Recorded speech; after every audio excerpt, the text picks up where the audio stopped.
Okay. Yay. Give me 1 second off. It doesn't happen very often that I just turn it on and it's like ready to go. You know why? Because like I wasn't even ready for that. Because of Joey's awesome stand. Did you ever watch that Seinfeld though, or hear that thing like, do you ever call someone and you don't expect them to answer and you're like, oh, hi. I didn't expect you to answer the phone. I wanted to leave a message. And then like you don't know what to say because I'm on the phone. But now I'm thirsty. Let me just get a water. So I invited my mom to live with me. My friend Ashley said something about my hair. I used a leave-in conditioner that was like an anti-grass. I thought it was gonna lighten it up. I feel like in some ways it looks purple, but that's because I put it in my hair and it's purple. And so it's my bathtub right now. But I'll be right back. I'm gonna go get water. Are better yet? Coca-Cola Classic, Coca-Cola Classic. Sorry, Anna. Who was it? Oh, my friend Howie. I don't know, 2 or 3 months ago, he stopped by. He's like, "Can you drink Coca-Cola?" Looking at me with disdain. I was like, it's not fucking heroin, bro. So one thing I wanted to talk about was that I asked my mom to live with me. I've only got a 1-bedroom in Venice, but I'm manifesting something bigger. I don't have any guarantee that I will have something bigger anytime soon, but it's bigger than the place she's in right now.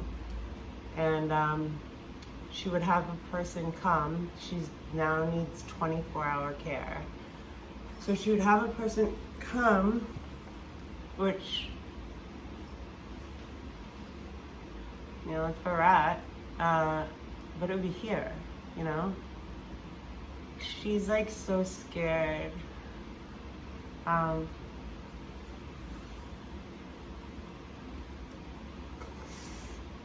First of all, even if I did suck that bad, she just didn't want to live with me. Because I went through that the last couple of days.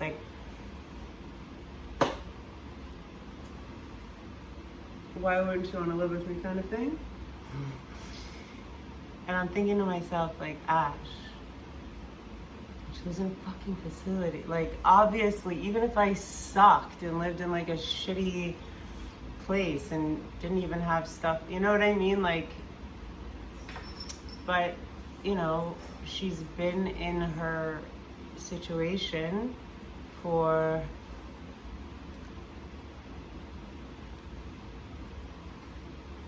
10 years, 2011, 2021, 10 years. So not only is it confronting the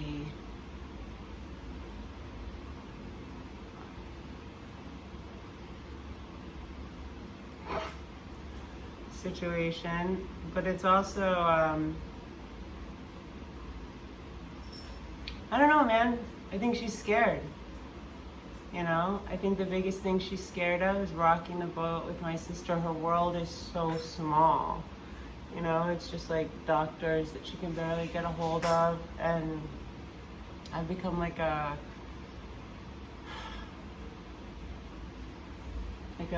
annoying person to her because I ask her about her doctor's appointments all the time that she can't make on her own and can't get in touch with my sister to make. And it's the same old fucking story. She still hasn't been to the dentist. It's 6 months later. So she hasn't eaten solid food in 6 months because her teeth are coming out of her mouth. It's just are we ever gonna do any of this stuff? I'm not even allowed to ask anymore?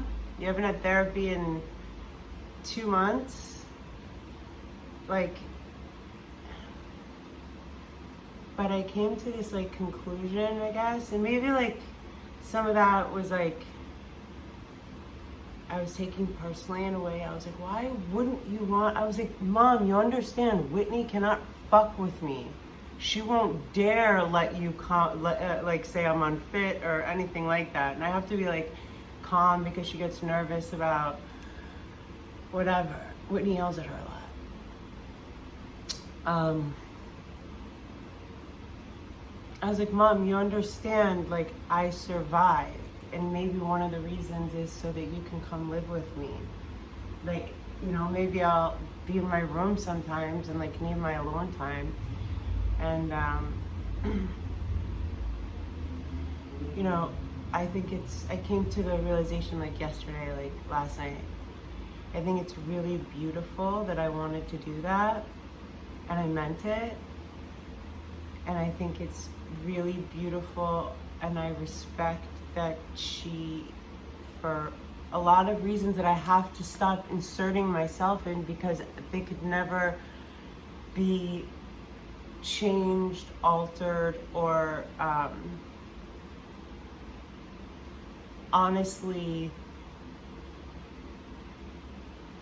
I want to use the word manipulated, but it sounds, you know what I mean? Like, there's nothing I can do or say besides tell her that she's welcome to come and live in my home and that I know how to set up like the home care person and that it would be an honor and that I would love it. And you know, I did have like this sort of like day where I was like, whoa, that's a lot, you know, like not in that way, but like when I say like I was closer with my father, like my father and I were just, he was my best friend. And my mom is my mom, but like, you know, my parents split, my sister lived with my mom, and my mom wasn't like, I mean, I don't know what to believe anymore, you know, because my sister would say, my mom would say about me that, you never want to end up like your sister Ashley. That my mom said that about me behind my back. So that was kind of like tough stuff to hear, but who knows what's even true at this point. So I think it's beautiful that I invited her and that I meant it. I also think it's beautiful and okay that that she's said no and or like can't really. And, you know, a friend of mine that's close to me was like, Ashley, do you understand that, like, just you're, like, talking to her and, like, not being angry with her is such a huge thing? Like, do you understand what an asshole she feels like? And that's another, like, I don't want that on anyone, but it's another crime of my sister, you know, like, first of all, telling me my mom has dementia, telling my mom that I'm like some crazy, lying, alcoholic, drug addict person. She stole like a lot of years from a relationship my mom and I could potentially have, as well as a quality of life that might not be in the cards for my mom anymore at this point. But yeah, it's 7 days till my birthday. I'm excited. It was so funny, I was walking the dogs like on the way back and I didn't clean up a lot of it, and there was like this, I mean, I won't assume he's homeless, but he was going through the trash and we just like walked past, and I was with the boys, with the dogs obviously, and the guy's like, look at her makeup, whoa, look, those cosmetics. I was like, oh my God. Anyway, so I think the most important thing is when you do something with all of your heart, let go of whatever the result is really. You know, I guess I was kind of like, you know, I told one of my neighbors, like, I invited my mom to come stay with me, like, to live with me. Like, oh, that's gonna be great, she's gonna stay with you on your birthday? And I said, no, I invited her to like live with me. And they're like,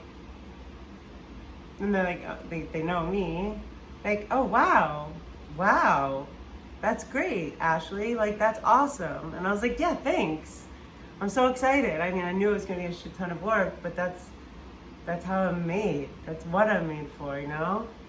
But I think it's like in a funny way, another time that I get to like politely accept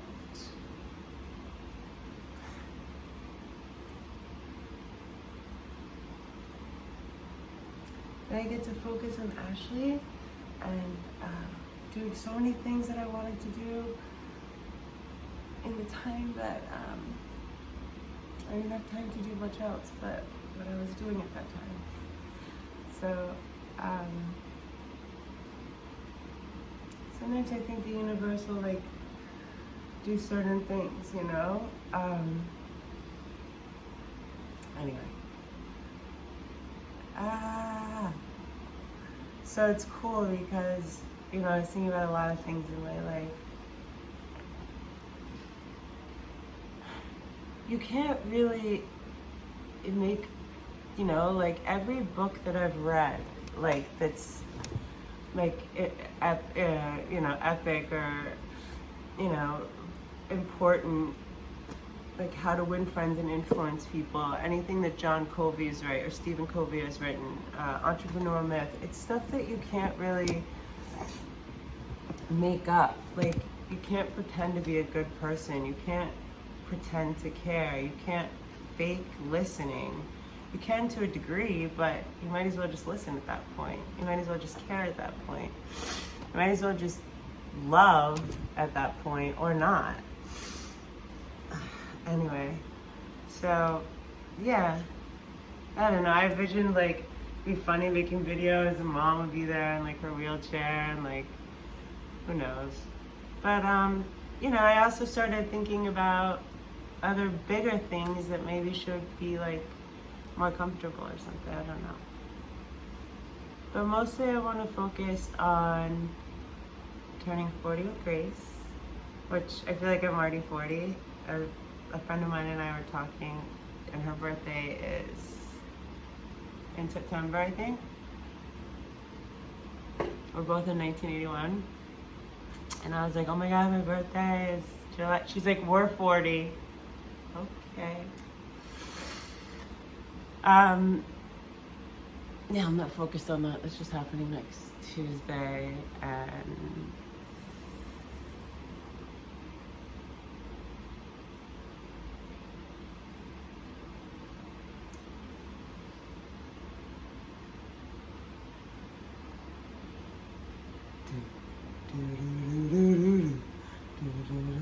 my girl, my girl, my girl. I didn't know exactly what was gonna come out there. Bye, something good.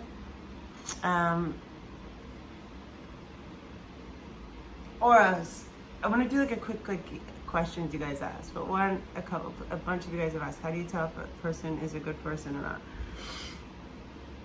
First off, if you're face to face with a person, your body doesn't know how to lie. So feel yourself, feel your body. If your stomach says anything about a person, I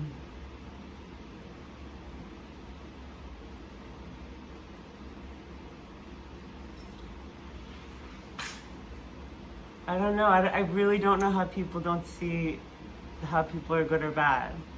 If you're very, very self-oriented, your vision is very self-ish.